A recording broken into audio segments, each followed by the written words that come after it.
Today we are going to start continue types of functions. It means some remaining types of functions we will discuss today. Some functions I have discussed in the earlier classes and now it will be type 4. It means into functions. I have written here if f such that a tends to b be a function such that at least one element of set B has no pre-image in set A, then f is called into function. मुख्य रूप से आपको यहाँ यह देखना है कि at least one element of set B का कम से कम एक एलिमेंट ऐसा हो जिसका no pre image in set a, जिसका प्री इमेज सेट ए में नहीं। इसको माइंड में सेट कीजिएगा कि B का at least one element set B में ऐसा एक एलिमेंट होना आवश्यक है जिसका प्री इमेज सेट A में नहीं हो। Then we can say this function is into function. Then f is called into. मतलब इसको माइंड में सेटअप कर लीजिए कि f A से B में यदि फंक्शन है इट मींस A इसका डोमेन हो गया एंड B इसका कोडोमेन हो गया, तो B का एटलीस्ट वन एलिमेंट का प्री इमेज सेट A में नहीं हो। As for then that is called into function. As for example यहाँ हमने वेन डायग्राम ले लिया, यहाँ पे हमने सेट A ले लिया, यहाँ सेट B ले लिया, A का एलिमेंट सेट BC हुआ एंड B का 1 2 3 4 हमने ले लिया। A is associated with 1, B is associated with 2, C is associated with 3। यहाँ आप देखेंगे क्या कि 4 यहाँ हमने 4 एलिमेंट भी लिया है। 4 has no any pre image in set A। 3 का प्री इमेज C है, 2 का प्री इमेज B है, 1 का प्री इमेज A है, लेकिन 4 का कोई भी प्री इमेज नहीं है। तो इस डेफिनेशन में आपने क्या यहाँ देखा कि at least one element of set B has no pre image in set A, then it is called into function. B का कम से कम एक एलिमेंट ऐसा होना चाहिए जिसका प्री इमेज सेट A में नहीं हो, then this is called into function. Clear हो गया होगा? मतलब यह समझ लीजिए कि B में एटलीस्ट वन एलिमेंट एक्स्ट्रा होना चाहिए जिसका प्री इमेज सेट A में नहीं हो, then we can say it is into function. Okay, clear हो गया होगा?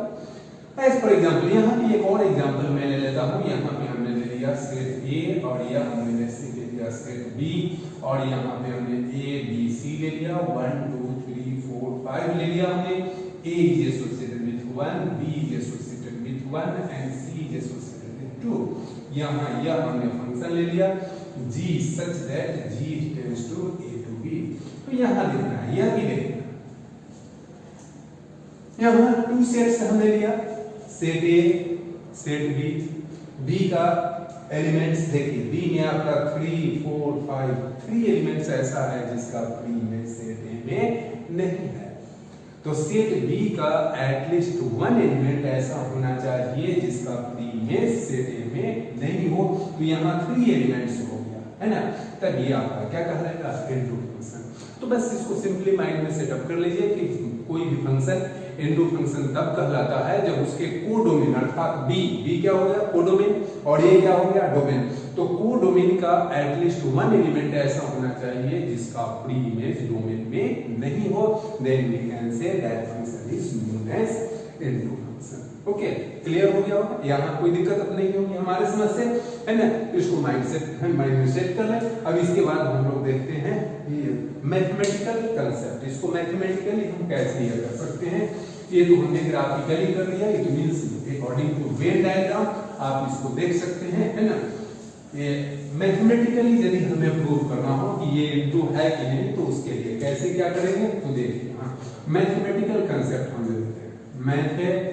मैथमेटिकल कंसेप्ट या अप्रोच हम लिख लेते हैं। Mathematical approach. तो मैथमेटिकल अप्रोच में हमें लेना होगा कि if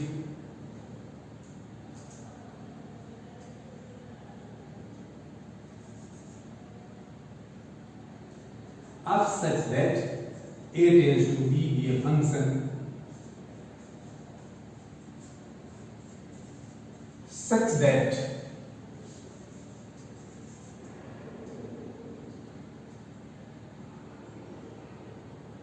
for at least one value of y there does not exist f in domain of f, then domain of f such that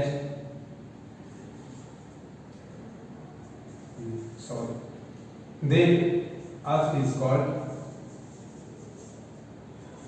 into example.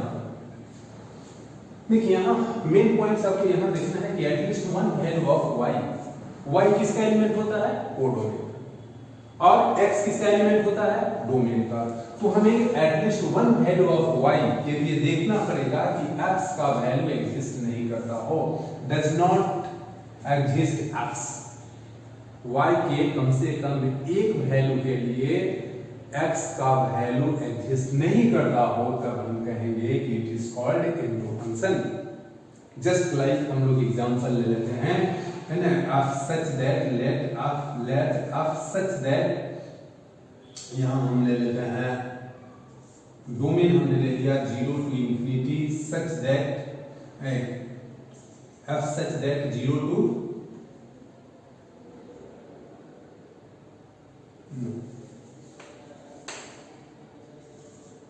r tends to 0 to infinity।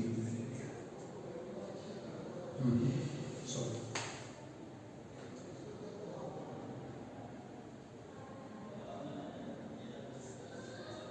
0 to infinity tends to r such that f x is equal to x square।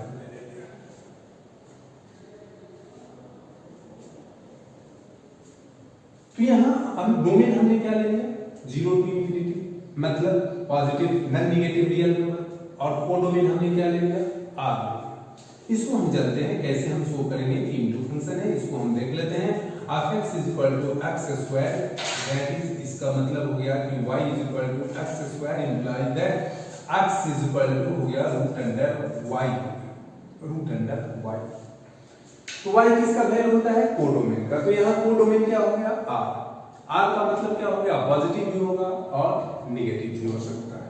Okay, positive negative कोई भी हो सकता है, लेकिन इसका domain आपका क्या है? 0 to infinity, only non negative हो गया इसका डोमेन।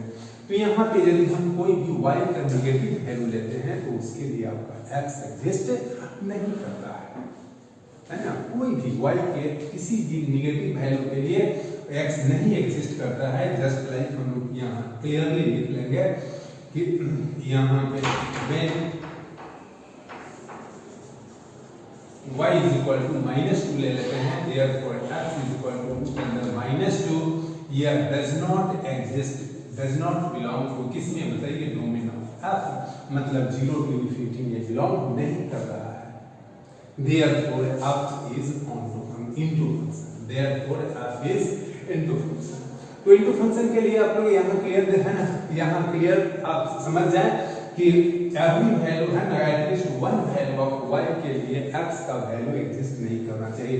कम से कम एक वैल्यू ऐसा हो y का जिसके लिए x एग्जिस्ट नहीं करता हो। तो हम इसमें बहुत सारे वैल्यूज हो सकते हैं y का, जैसे यहाँ पे हमने -2 ले लिया, अब -2, 3, -4, -5 कोई भी नेगेटिव वैल्यू ले लेंगे, उसके लिए x का वैल्यू एग्जिस्ट नहीं करेगा। x यहाँ 0 टू इंफिनिटी है, जबकि यहाँ पे x का वैल्यू 0 टू इंफिनिटी होगा, जबकि यहाँ पे ये तो रियल आया ही नहीं। इट मींस यह क्या आ गया होता है? ये इमेजिनरी आ गया।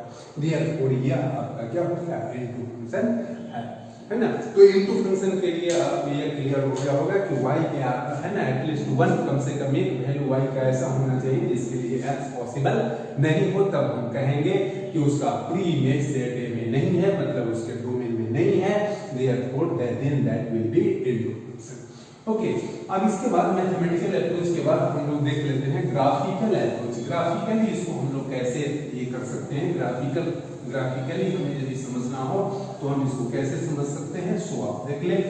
ग्राफिकल अप्रोच में हम ग्राफ ड्रॉ करके कैसे बता सकते हैं कि इनटू फंक्शन है। Graphical approach, if any line parallel to x-axis passing through codomain,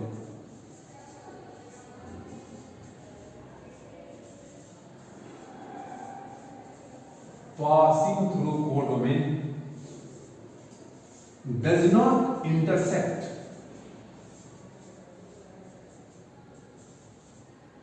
the graph of function, then f is called into function। मतलब इसको सबसे पहला काम क्या करेंगे, ग्राफ ऑफ द फंक्शन हम ड्रॉ करेंगे। ग्राफ ड्रॉ करने के बाद देखेंगे क्या, ये parallel, any line parallel to x axis, x axis के पैरेलल लाइन ड्रॉ करेंगे। और यदि कोई भी लाइन ऐसा हो जो उस ग्राफ को इंटरसेक्ट नहीं करता हो, तब हम कहेंगे कि वो इनटू फंक्शन है। जस्ट लाइक एग्जांपल में आप ले लीजिए, यहाँ पे हमने ले लिया late f such that 0 to infinity हमने ले लिया है ना, टेंड्स टू यहाँ पे हमने ले लिया r such that of x is equal to हमने mod x ले लिया। ओके, चलिए इसका ग्राफ हम लोग देख चुके हैं, है ना। इस टाइप्स ऑफ फंक्शन में graph, function in their graph में हमने बताया होगा। इसका ग्राफ आप सबसे पहला काम करेंगे, ड्रॉ कर लेंगे। Graph x x dash y and y dash हो गया। तो ग्राफ के लिए, है ना, ग्राफ के लिए यहाँ पे इसका वर्टेक्स ओरिजिन हो जाएगा, यहाँ से v शेप का ग्राफ होगा। It is the graph of क्या हो गया, modulus function, modulus of x, f x is equal to mod x। Okay, हमें क्या करना है, कोडोमेन से पास करता हुआ x एक्सिस के पैरेलल लाइन ड्रॉ करना है। तो यहाँ कोडोमेन हम देख रहे हैं, कोडोमेन क्या है बताइए, यहाँ से रियल नंबर है। इट मींस पूरा, है ना, y से y डैश तक ये पूरा हो गया, नहीं पूरा आपका क्या हो गया बताइए, ये पूरा वैल्यू आपका क्या हो गया, बोलिए, यहाँ से यहाँ तक कोडोमेन हो गया। तो कोडोमेन से पास करता हुआ यदि आप कोई भी, है ना, कोडोमेन से पास करता हुआ कोई भी लाइन x एक्सिस के पैरेलल ड्रॉ करें जो हमें दिखाता हो कि ग्राफ को इंटरसेक्ट नहीं करता है, तो हम तो ग्राफ यहाँ से भी ड्रॉ कर सकते हैं, नीचे से भी ड्रॉ कर सकते हैं, क्योंकि नीचे वाला भी कोडोमेन है। कोडोमेन तो पूरा y से y डैश तक है, तो हम नीचे से यदि ऊपर से भी ड्रॉ कर सकते हैं, लेकिन हमें तो दिखाना है कि कोई लाइन इसको इंटरसेक्ट नहीं करे, तो हम नीचे से हम यहाँ से ड्रॉ कर दिया ग्राफ। तो क्या इस फंक्शन को, इस ग्राफ को तो इंटरसेक्ट नहीं किया, ग्राफ तो ऊपर है, नहीं इंटरसेक्ट करना है, देयरफॉर यह क्या हो गया बताइए, इनटू फंक्शन। तो इनटू फंक्शन के लिए आपको एकदम क्लियर हो गया कि ग्राफ सबसे पहला काम करेंगे क्या, कि ग्राफ ड्रॉ करेंगे। ग्राफ ड्रॉ करने के बाद, है ना, x एक्सिस के पैरेलल लाइन ड्रॉ करेंगे, और जो पैरेलल लाइन यदि ग्राफ को इंटरसेक्ट नहीं करता है, कम से कम एक लाइन इंटरसेक्ट नहीं करता है, then we can say that is, है ना, दैट इज इनटू फंक्शन। अब हम लोग देखते हैं टाइप्स ऑफ फंक्शन में next fifth function 1 1 on 2 function. इसी का दूसरा नाम है bijective function. Bijective function, bijective हमने बता दिया होगा कि 1 1 फंक्शन को इंजेक्टिव भी कहते हैं, ऑन टू को सब्जेक्टिव भी कहते हैं, और यहाँ हम देखेंगे कि 1 1 on 2 फंक्शन रहेगा तब हम इसे बाइजेक्टिव भी कहेंगे, है ना। ये बाइजेक्टिव 1 1 on 2 या बाइजेक्टिव भी हम इसे कर सकते हैं। अब देखिए बाइजेक्टिव फंक्शन को समझने के लिए आप देखेंगे क्या, ऑलरेडी आपका मेन हमने 4 बता दिया है, 4 टाइप्स ऑफ फंक्शन जो हमने बताया है, 1 1, मेनी 1, on 2, into। तो मेन यही है। अब इसी से चारों आपका नेक्स्ट 4 और फंक्शन होगा जो क्रिएट होगा। जैसे यहाँ हमने क्या लिखा, 1 1 on 2, मतलब वैसा फंक्शन जो 1 1 भी हो और on 2 भी हो, इज कॉल्ड क्या होता है, ये 1 1 on 2 function. the function which is 1 1 and on to both is called bijective function. वैसा फंक्शन जो क्या होगा बताइए, है ना, 1 1 भी हो और ऑन टू भी हो। 1 1 किसे कहते हैं वो ऑलरेडी हम लोग देख चुके हैं, इसका हम लोग मैथमेटिकल जनरली वेव डायग्राम से भी देख चुके हैं, डेफिनेशन भी देख चुके हैं, मैथमेटिकल अप्रोच भी देख चुके हैं और ग्राफिकल अप्रोच भी देख चुके हैं। तो 1 1 फंक्शन कौन है यह मालूम है आपको, ऑन टू फंक्शन कौन है वो भी मालूम है, यह भी हम लोग देख चुके हैं। तो जो फंक्शन 1 1 भी हो और ऑन टू भी हो उसे हम क्या कहेंगे, हम लोग कहेंगे बाइजेक्टिव फंक्शन हो गया। ओके, एज फॉर एग्जांपल हम लोग ले लेते हैं, यहाँ पे हमने एक सेट ए ले लिया, यहाँ सेट बी ले लिया, यहाँ ए बी सी ले लिया, 1 2 3 ले लिया, यहाँ A1 से मिल गया, B2 से मिला एंड C3 से मिल गया। देखिए तो 1 1 है, डिस्टिंक्ट एलिमेंट का इमेज डिस्टिंक्ट है, तो 1 1 भी है और ऑन टू भी है, क्योंकि इसमें एक भी एलिमेंट एक्स्ट्रा सेट बी में नहीं है, therefore it is the example of 1 1 onto function. Next देखेंगे हम लोग 6th में 1 1 into function, 1 1 into function, 1 1 into function. तो 1 1 क्लियर हो गया होगा, वैसा फंक्शन जो 1 1 भी हो और इनटू फंक्शन भी हो, दैट इज कॉल्ड क्या, 1 1 इनटू फंक्शन। The function which is the function which is 1 1 and onto, 1 1 and onto, 1 1 and into both, जो दोनों है ना, इज कॉल्ड 1 1 इनटू फंक्शन। उसे हम लोग 1 1 इनटू फंक्शन कहेंगे, है ना। और 1 1 कौन है और इनटू कौन है ये क्लियर हो गया होगा, हमें बता चुका है। तो यहाँ 1 1 एग्जांपल हम ले लेते हैं, यहाँ सेट हमने ए ले लिया, सेट बी ले लिया, ए बी सी ले लिया, 1 2 3 4 ले लिया, A1 से मिल गया, B2 से मिला, C3 से मिला। तो देखिए क्लियर है, 1 1 भी है और इनटू भी है, इसमें एक भी एलिमेंट एक्स्ट्रा नहीं है, therefore it is called 1 1 into function. और दो और बच गया, उसको भी बता देंगे, ऐसे इसमें आपको दिक्कत नहीं होगी, क्योंकि जो फंक्शन पढ़े हैं उसी से रिलेटेड आपका यह है। सिर्फ हम इसको डिस्कस कर लेते हैं कि क्या है, ये आप लोग स्वयं समझ जाएंगे कि क्या है। अब यहाँ पे देखते हैं ना, देख लीजिए, many one onto function, many one नाम से ही क्लियर हो गया होगा। यहाँ वैसा फंक्शन जो क्या हो बताइए, मेनी वन भी हो और ऑन टू भी हो। मेनी वन किसे कहते हैं ये क्लियर है, हमने बता चुका है पिछले क्लास में, और ऑन टू भी किसे कहते हैं यह भी हमने बता चुका है। तो इसको आप लिख सकते हैं, यहाँ पे हम लिख देते हैं, the function which is many one and on to both is called many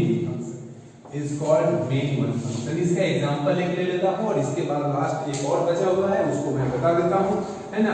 सिर्फ मैं डिस्कस कर दे रहा हूं, क्योंकि ये ऑलरेडी आप लोग जान रहे हैं कि किसे कहते हैं, मेनी वन किसे कहते हैं और ऑन टू किसे कहते हैं। एग्जांपल हम यहाँ पे ले लेते हैं, यहाँ हमने सेट ए ले लिया और यह सेट बी ले लिया, ए बी सी ले लिया, 1 2 ले लिया, A1 से मिल गया, B1 से मिला और C2 से मिल गया। देखिए मेनी वन है, दो एलिमेंट का इमेज सेम है और ऑन टू भी है, इसमें एक भी एलिमेंट एक्स्ट्रा नहीं है। तो ये आपका हो गया many one onto function. और 8th फंक्शन हम लोग देख लेते हैं, मेनी वन इनटू फंक्शन। तो यह भी क्लियर होगा, क्योंकि ऑलरेडी हम लोग देखे हुए हैं मेनी वन इनटू, जो वैसा फंक्शन जो मेनी वन भी हो और इनटू भी हो। The function which is many one and into both is called many one into function। Okay, तो यह क्लियर हो गया कि मेनी वन भी हो और इनटू भी हो, उसे हम लोग मेनी वन इनटू फंक्शन करते हैं। सिर्फ यहाँ एक एग्जांपल मैं ले लेता हूँ, यहाँ सेट ए है, सेट बी ले लिया, ए बी सी ले लिया, 1 2 3 हम 4 ले लिया, A1 से मिल गया, B1 से मिल गया एंड C2 से मिल गया। तो देखिए मेनी वन भी है और इनटू भी है। इनटू क्यों है, क्योंकि 3 और 4 का कोई भी इमेज इसमें नहीं है, और मेनी वन क्यों है, क्योंकि दो एलिमेंट का इमेज सेम है। तो यहाँ आपको क्लियर हो गया होगा, क्योंकि हम लोग ऑलरेडी पढ़ चुके हैं प्रीवियस क्लासेस में। और एक बात आप माइंड में सेट करके रखेंगे देखेंगे कि यदि आपको प्रूव करना हो कि है prove that it is many one onto function, या है ना मेनी वन ऑन टू, तो सबसे पहले हम शो कर देंगे कि मेनी वन कैसे है, जिसको हम डिस्क्राइब कर चुके हैं पहले, हर पक्ष से हमने डिस्क्राइब कर दिया है, वेन डायग्राम से भी कर दिया है, मैथमेटिकल अप्रोच से भी कर दिया और ग्राफिकल अप्रोच से भी कर दिया है। तो मेनी वन कैसे है इसको शो कर देंगे, और ऑन टू का दूसरे केस में चलेंगे, ऑन टू कैसे है इसको भी शो कर देंगे, और इस प्रकार आपका क्या हो जाएगा, शो हो जाएगा। तो बस इतना आप माइंड में करेंगे। इस प्रकार आपका फंक्शन खत्म हो गया। हमने असाइनमेंट हम तैयार कर चुके हैं, आप लोग असाइनमेंट बनाइएगा, जो प्रॉब्लम होगा उसको आप पूछ सकते हैं, है ना। इतना पे हम लोग खत्म करते हैं। इस आपको डिस्कस है नेक्स्ट क्लास में हम लोग कंपोजिशन ऑफ फंक्शन या इनवर्स फंक्शन देखेंगे। Okay, thanks.